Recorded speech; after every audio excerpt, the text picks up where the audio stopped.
लोकसभा चुनाव आने वाले हैं और ऐसे में भारतीय जनता पार्टी के साथ साथ देश के सभी राजनीतिक दल एक्टिव हो गए।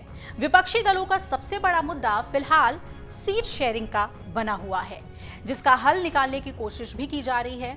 सपा और कांग्रेस में सीटों के बंटवारे को लेकर अभी भी एक असमंजस की स्थिति बनी हुई है। इसी बीच बुधवार को कांग्रेस और समाजवादी पार्टी ने उत्तर प्रदेश में सीट बंटवारे पर चर्चा की। मीडिया रिपोर्ट्स के मुताबिक सपा और कांग्रेस के नेताओं ने बुधवार को उत्तर प्रदेश में सीट बंटवारे पर बातचीत की। खबरों के मुताबिक ये चर्चा कांग्रेस नेता और सीट बंटवारे समिति के संयोजक मुकुल वासनिक के घर पर आयोजित की गई थी।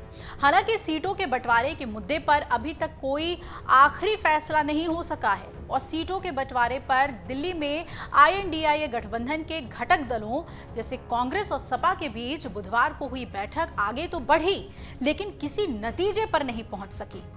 बैठक खत्म होने के बाद कांग्रेस नेता सलमान खुर्शीद ने कहा कि सपा के साथ एक और बैठक अभी होनी है। हालांकि हमने आज बहुत अच्छी चर्चा की और मुझे उत्तर प्रदेश में बहुत अच्छे गठबंधन की उम्मीद नजर आ रही है। इसके साथ ही उन्होंने ये भी कह दिया कि बात नहीं बनी तो कांग्रेस नेता राहुल गांधी या मल्लिकार्जुन खड़गे अखिलेश यादव से खुद बात करेंगे।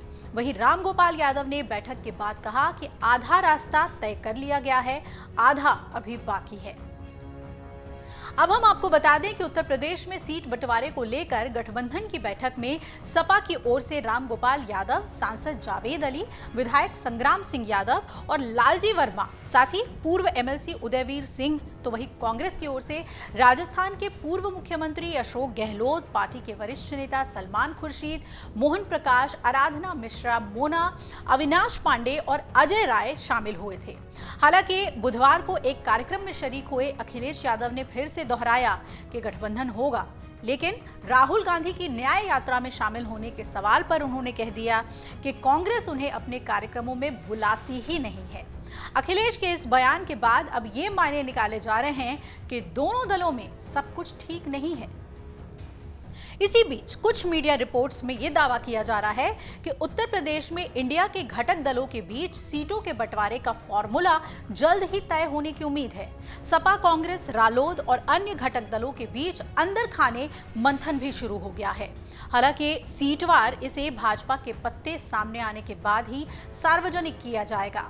इस बीच दावा तो ये भी किया जा रहा है कि समाजवादी पार्टी लोकसभा चुनाव के लिहाज से यूपी में विपक्षी गठबंधन की कमान अपने पास रखना चाहती है। लोकसभा सीटों के लिहाज से देखें तो यूपी में फिलहाल विपक्षी समावेशी गठबंधन इंडिया के घटक दलों की स्थिति अच्छी नहीं है।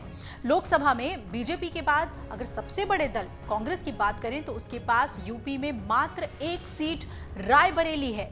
साल 2019 के चुनाव में सपा को 5 सीटें मिली थी और बाद में इनमें से 2 सीटें आजमगढ़ और रामपुर में उसने उपचुनाव में इन 2 सीटों को खो दिया।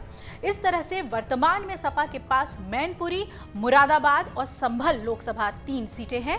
रालोद और अन्य सहयोगी दल यहां पर शून्य पर हैं, यानी उनके पास कोई सीट नहीं है।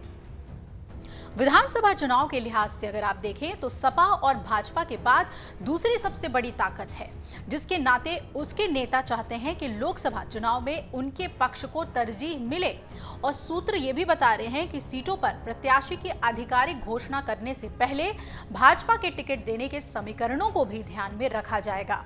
इसलिए सीटवार चेहरे घोषित करने में कोई जल्दबाजी नहीं की जाएगी। अब इसमें ध्यान देने वाली बात यह है कि अभी हाल ही में बंगाल में भी सीट बंटवारे को लेकर कांग्रेस और तृणमूल कांग्रेस आपस में भिड़ गई थी, जिसके बाद पश्चिम बंगाल के कांग्रेस अध्यक्ष और लोकसभा में कांग्रेस के नेता अधीर रंजन चौधरी ने कहा था कि हम सबसे पुरानी पार्टी हैं, हम सीटों के लिए TMC से कभी भीख नहीं मांगेंगे।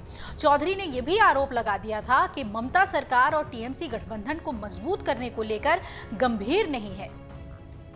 TMC गठबंधन पर ध्यान देने की बजाय प्रधानमंत्री नरेंद्र मोदी की सेवा में व्यस्त है।